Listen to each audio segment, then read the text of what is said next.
Hello and welcome. I'm Logan, you are you, and this is Europa Universalis 4. First thing I want to talk about here is I'm running with a couple of mods. I am running with Better UI 1.7, Bigger Diplomacy View, bigger Peace View, bigger War View, even better Terra Incognita, and Extended Timeline. Better UI just improves the UI so it's easier to use and see. Bigger Diplomacy View just makes it a larger window instead of that little itsy-bitsy thing. Even better Terra Incognita, that makes it more interesting to look at since you look at it like a lot. And then Extended Timeline allows you to play the game until 9999. So we can technically play as long as we want. Until we own the world, possibly even. Who knows? We'll find out. So we're going to go single player, and I am going to go with Roman Parthian War 58 AD. Why not? Now, where do we want to play? Who do we want to play as? Do we want to make it really hard? Do we want to make it really easy? Because heck, Rome would be easy to play. Or maybe I don't want to go that. That is pretty far back. I do have all of the current expansions, so there is that. You know, I've never played back this far, so on second thought, I'm going to start... What does this one look like?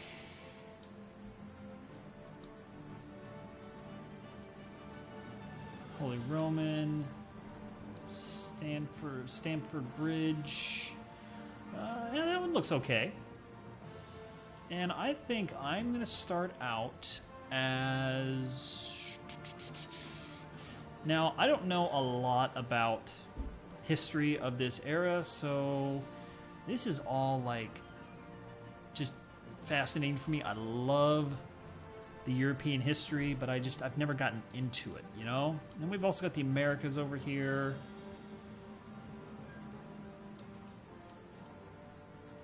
You know, I'm gonna go with Sweden. Yes, I like Sweden. That's just a general overview of the world. Alright, so let's click play. We're going to go with Iron Man mode because, well, it's a let's play. Why not, right? Well, we're going to do simulated Iron Man mode. Meaning I will not be going back and forth between saves to try and get a better outcome. Although I will be making multiple saves that way for backups and stuff like that. All right, if you have never seen Europa Universalis, who are you? Where have you been? And congratulations, you're seeing it for the first time.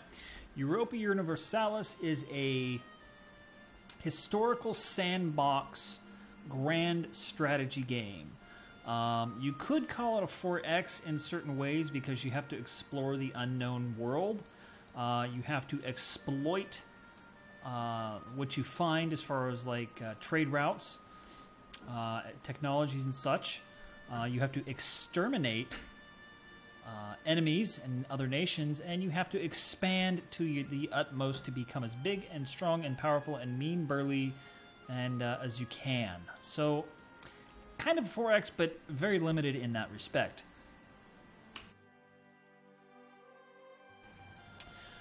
So, you start with your nation. And each nation has a set amount of, I guess you could call them city-states or maybe even states. You have an army, you have a navy, which we're going to group those guys up right now.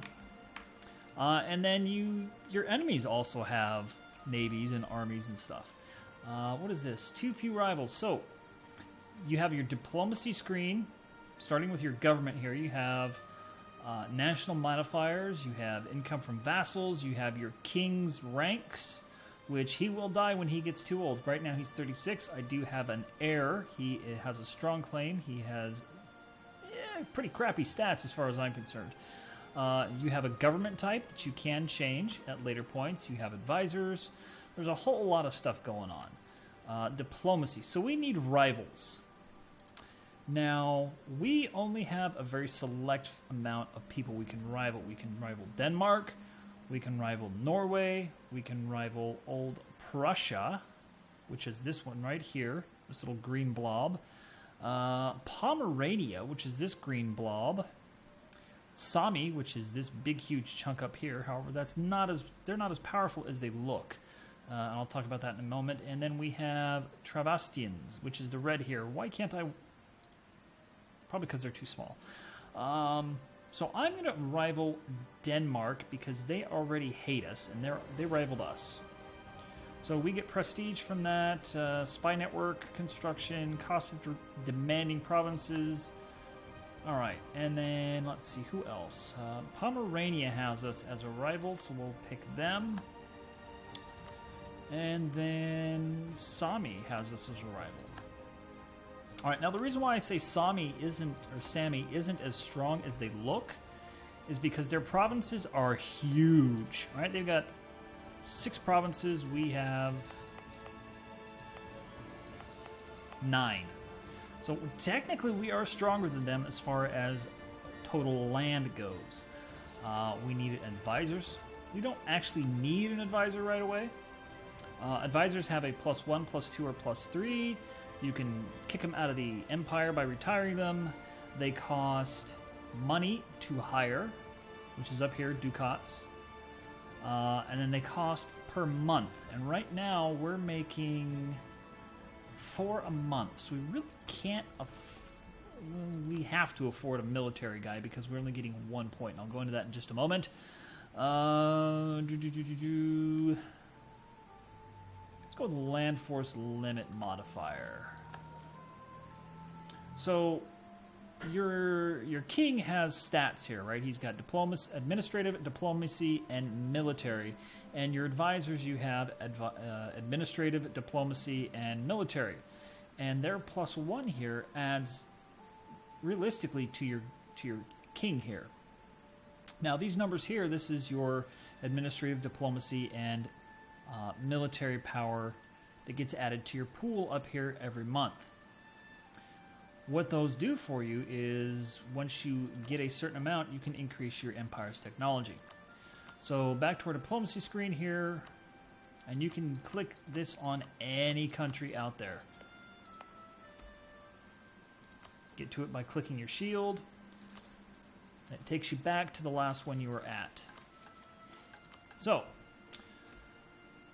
this is just general stats. We might cover those later. We might not. I'm not sure. We've got our economy page. We can raise and lower things. So like right now, we don't necessarily need our military, so we're going to lower that down. And we've got 9,000 men right there.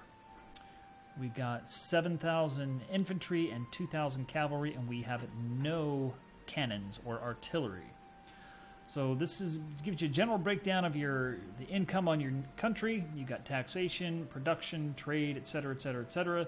And then expenses, you've got advisors, state maintenance. The most important is maintenance of your army and maintenance of your fleet. And then down here, that's how much you're gaining per month. You also have inflation, which hurts your total income.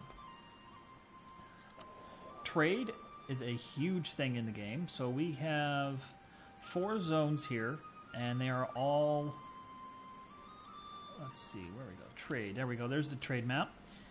Each of these big, huge squares right here, that's a trade zone. The smaller numbers are trade routes. So if I click back on my country here, and if I come up back to this, right? Baltic Sea, which is this trade zone here, every piece of land that's within that contributes to this trade zone. We've got Novigrad, which is this one right here, this kind of green pea soup, baby poop green checkered. We've got Krakow. Where's Krakow? This purple one here.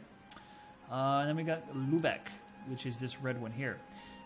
Now, you always want to have at least one person in your home region. So we have 3 traders.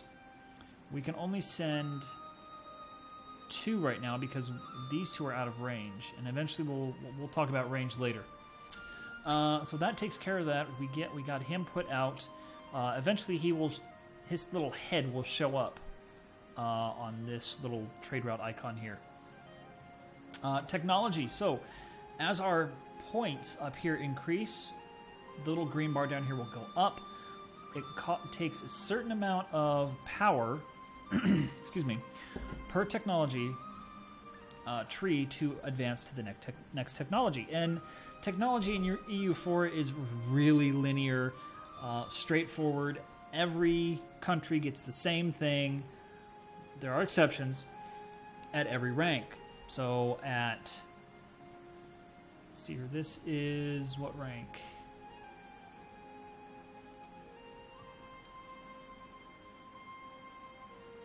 So this is rank 3. 2 or 3. Yeah, this is rank 3. And everybody at rank 3 has what I have. Everybody at rank 4 will get Principality, with the exception of your technology group. So there's multiple technology groups. There's Western, there's Eastern, there's African, there's Native American, there's... and I think there's a couple others past that, like there's a Mongol tech group and stuff like that. They get severely hammered in their technology. It costs more, and then they have to westernize their units in order for them to be as effective as European units naturally. Let's get out of this view here and go back to that one. So as those go up, you get new technologies, new units, new naval units, new buildings, new government types, that kind of thing. Now, once you hit a certain point, you get an idea group. And that's what this is here. So we start with 3 idea groups: early offensive ideas, early administration, and early trade ideas. At level 43, 43 being loose air quotes there, which as these go up, you get a level. So 43, we will unlock a new idea group. Now you can also spend your points on these little green, or these little icons here. So like early offensive, we have formation, which gives 2.5% discipline. We've got professional soldiers, which gives 5% infantry cross combat ability. Military education, which gives yearly army tradition, horse breeding, and so forth and so on. And then when you complete them all, you get, where's it at? I guess they discontinued that. Interesting. So there's also the thing of your entire your nation ideas up here, right?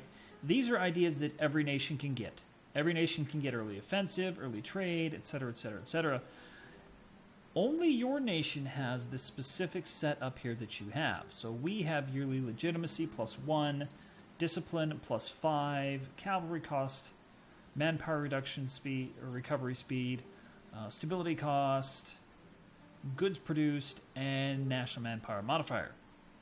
This green bar here fills up as you complete these ideas. So if we had enough points to get, say, early diplomatic and get diplomats +1, that would push this little green bar 1 more towards a tick.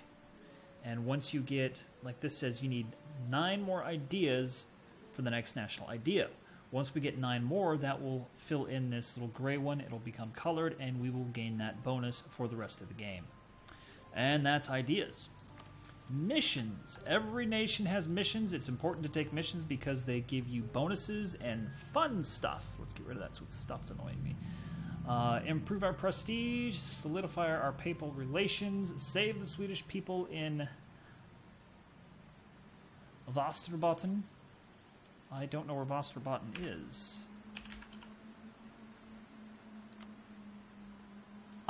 There.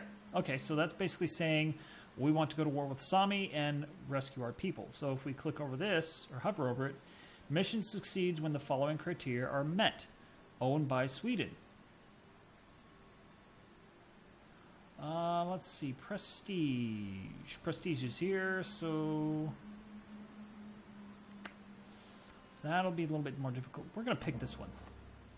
So we automatically get a claim on this plot of land here to go to war legitimately. And then you have national ideas. Some of these are blanket for different nations, but most are specific to your nation. Hold a grand tournament, pass declaration of indulgence, pass act of uniformity, and they give various things. So the hold a grand tournament, stability cost modifier is reduced by 10, and yearly prestige is increased by 0.5. That costs 20 military power, and we gain 5 prestige. This one costs us nothing, but it increases our stability cost modifier by 5% and increases our tolerance of heretics by 1%. Pass active uniformity grants us nothing, but gives us missionary strength of +1. That is pretty dang powerful right there, so we will take that. Didn't cost us anything, and it's effective immediately. Next, stability and expansion. So your empire has war exhaustion and stability, and then overexpansion and expansion. And then we also have states. Lots of complicated things. So war exhaustion is pretty self-explanatory as far as I'm concerned. When you're in a war, the longer you're in a war, the higher it will go. The higher it goes, the more unhappy your people are, and the less effective your troops are.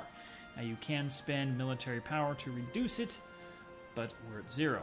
Stability, the higher it is, the more bonuses you get for your nation. The lower it is, the more penalties you get for your nation. So you can see right there, each level of positive stability has the following effects. National unrest, -1. -1. National tax modifier, +5%. Stability cost modifier, +50%. So they get more expensive the more you get. Missionary strength of 0.5% positive, and yearly corruption of -0.02, which is important. It is always good to have as high a stability as possible. Overextension, you manage when you conquer other lands. Then you have religion. We are Catholic. Not a lot to do there right now. Military, we've got crossbowmen. And we have Crusade Knights. This shows you the general stats of them. And over here you can see little pips. The more advanced your units go, the more pips you get. So there's that. You can also have generals and leaders. We are going to recruit a general, because the first one is Frey. Oh, it even shows their gender now. That's nice. Subjects, we don't have any subjects. Estates, we have 3 estates. I have not messed with this yet, so it will probably screw me over at some point in this playthrough, because it is part of the newer expansions, and I have not played the newest 2 expansions at all. So please bear with me in that respect. So we've got loyalty, influence, and land. So as they become cranky, you have to give them land, or, various things like we can ask for contribution, grant monetary monopoly, charters, demand diplomatic support, recruit minister, grant admiralship, and draft warships. And then, so each one is different. And as they become more cranky and more powerful, you'll have to give them things to make them happy. National decisions available. Yeah, we don't care about those. Disputed succession. Countries that lack heirs may end up in personal unions with another country, with which they have a royal marriage with their ruler dies. They can also have their thrones claimed by other countries of the same dynasty. So we are... Our king is...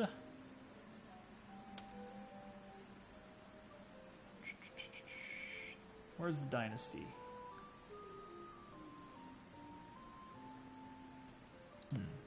So what I could do is come in here to, like, say, Jomtland. They're a chiefdom. They are Norse.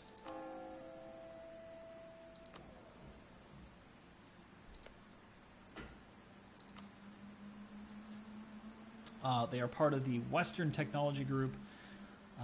He is a duchy.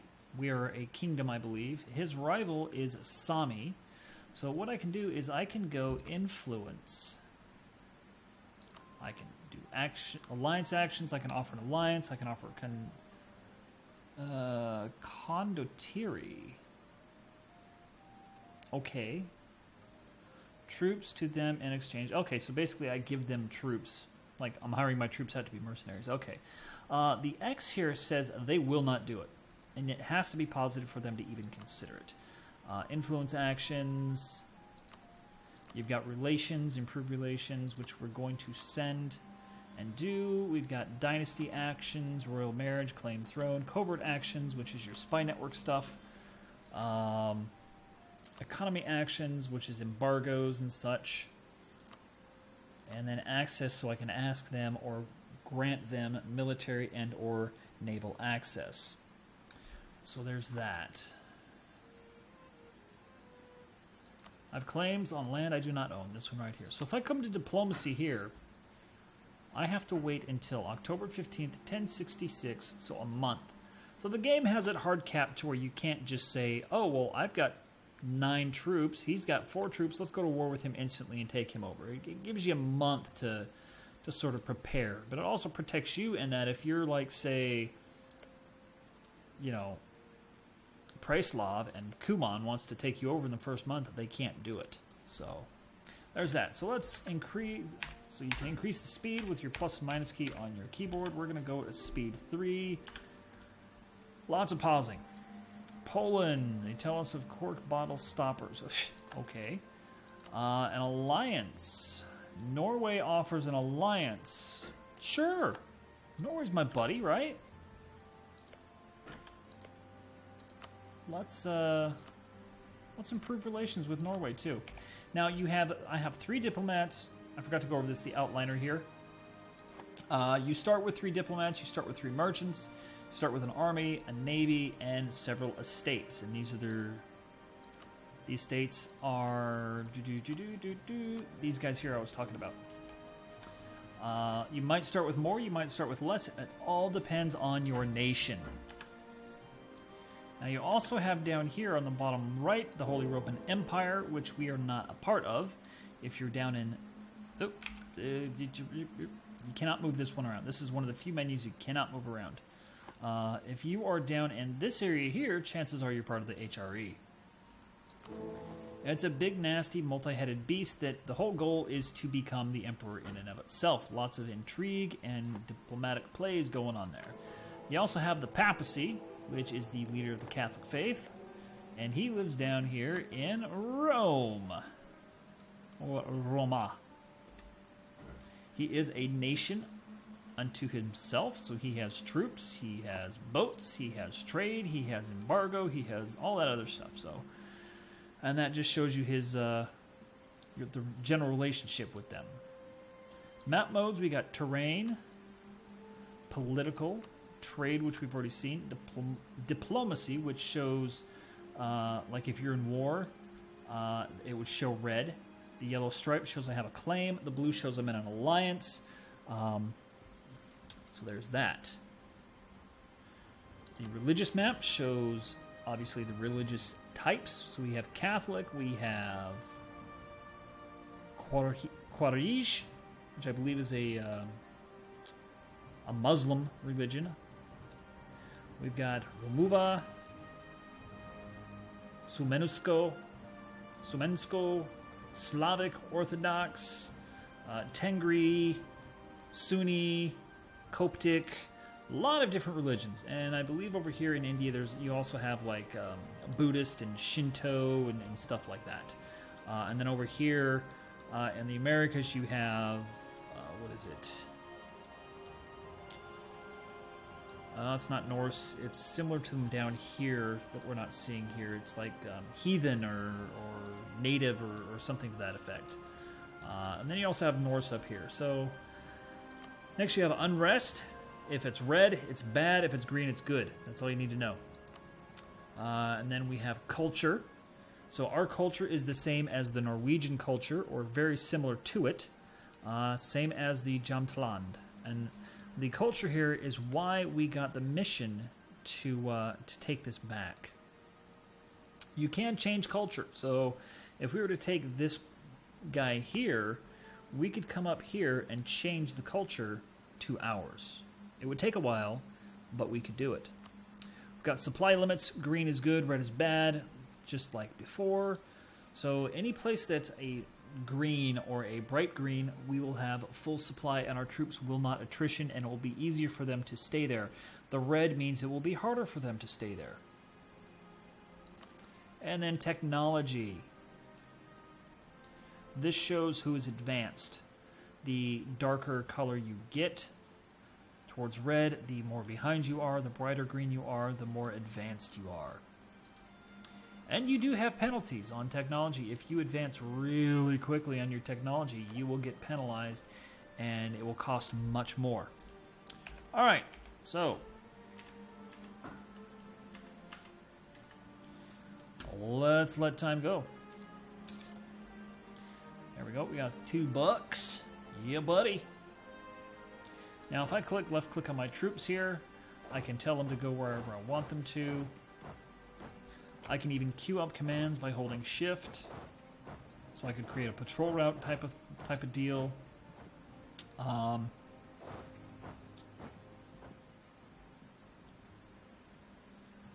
can split them, I can name them, I can give them that general right there. I can tell them to automatically suppress rebels. I can hire mercenaries, all sorts of good stuff. This guy here, we're going to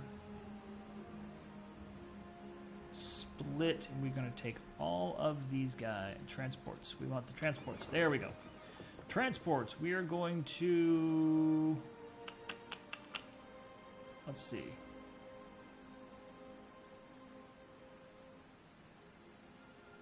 Select mission. We can't protect trade. Oh, right, that's transports. That's why. So this fleet is a light ship and 2 galleys. This one we can tell them to protect trade. And then you just tell them where you want them to go. We want them in the Baltic Sea. What that does is that keeps pirates from taking your trade ships. It also competes with the other locals. Holstein offers an alliance. Who is Holstein? So this one I can move around. Find H-O-L. Nope, not goal. Holstein. It's a little bitty boy right there. Now, before I go on accepting this, I need to mention that we only have so many diplomatic relations we can use. Let's see, where is it?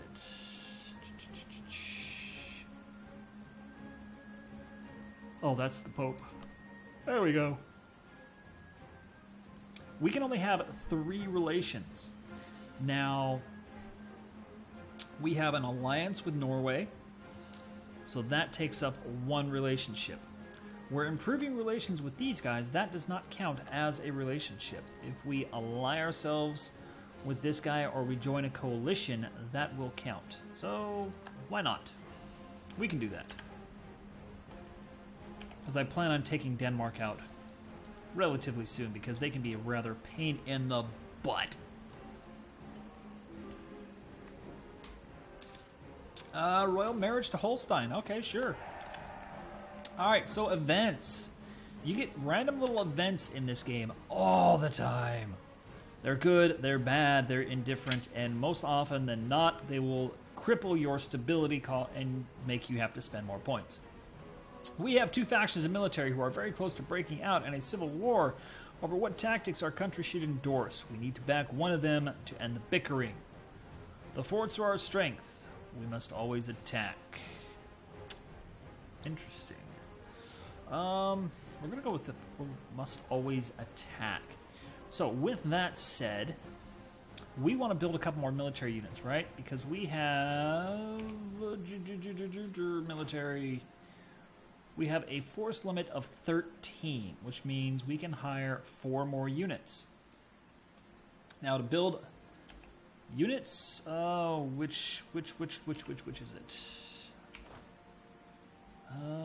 Let's see. I forget. B for build. There we go.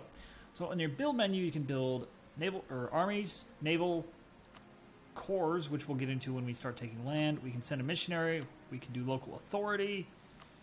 We can change culture. We can build buildings. We can develop the land, which is important. You have to develop the land to build buildings. And then, oh, I got the hiccups. You have estates.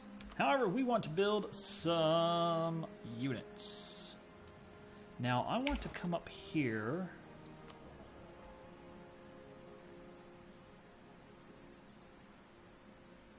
Somewhere in all of this, it tells you the optimum for your armies, as far as how much cavalry to infantry you need to have. So we've got 7 and 2. So let's build 1, 2, 3. I need 25 gold. Cavalry do cost more, obviously.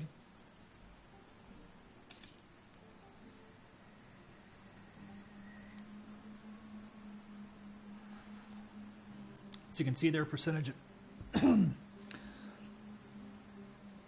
excuse me, their percentage of completion. And when it gets to 100%, they will spawn.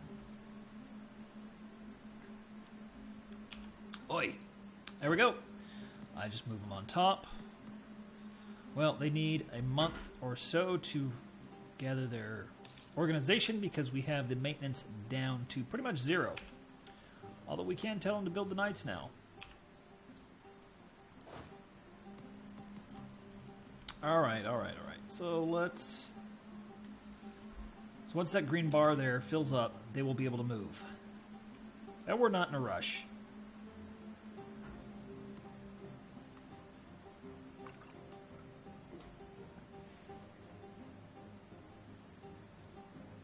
Come on, guys.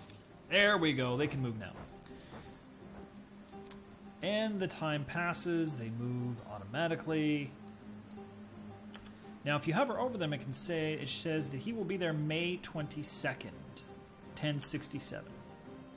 20 hours, 20, and there we go, 22nd. So we now have 12K. I hit the G key to group them up. So if I have them both selected there, I can also click the merge button or the reorganize, or I can select them individually. You can see that the infantry has the leader and the cavalry does not. It's because I selected the cavalry. Now if I select the infantry, they have no leader. The cavalry maintains the leader. So the new unit that you select does not get the leader if you have a leader assigned. Alright, we'll wait for this guy to complete. You can see this green bar here. That is our cavalry progress. There we go. Let's group him up. So we now have 13,000 troops. Next episode, because that's going to be the end of this one, I will discuss how to go to war. We're going to try and take this if we can. Indeed. All right, folks, until next time, I'm Loquid, you are you. This has been Europa Universalis 4. Y'all have a good day. Peace out.